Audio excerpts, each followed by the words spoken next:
Hello everyone, welcome back. So we're back again with another short video tutorial, and in this video we will be learning how to install previous driver Nvidia or how to roll back to Nvidia older version or older driver version. So for that, let us get started.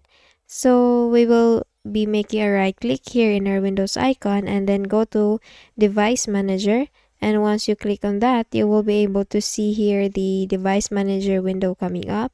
So all we need to do is just to look for the display adapters, this one.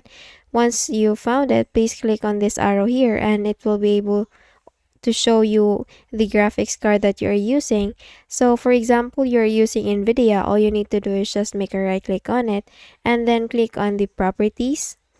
Once you do that, you will find another window here coming up. So here we will have the general tab, driver tab, details tab, events, and resources. So please click on the driver tab and you will be able to see driver details, the update driver, the disable device, and uninstall device option. So we will go to the update driver option, and once you click on that, you will be able to see another window coming up.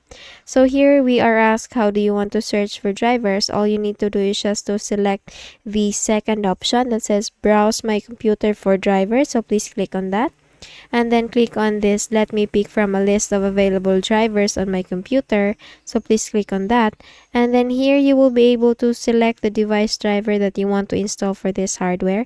So here you will see all the models and the version of the driver that you have installed in your device. So if you want to roll back, then just select the least updated or the older version of the graphics or the version of the graphics that you have. So you can click this one.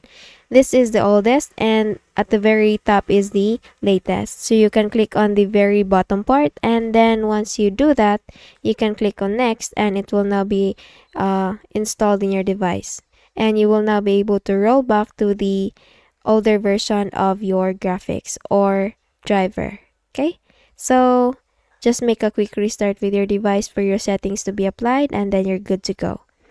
So if you learned something from this video, and if you want this, or if you think this video is helpful, please don't forget to give this a thumbs up and subscribe to our channel. Thank you so much for watching, and I hope I see you guys on the next one. Bye bye.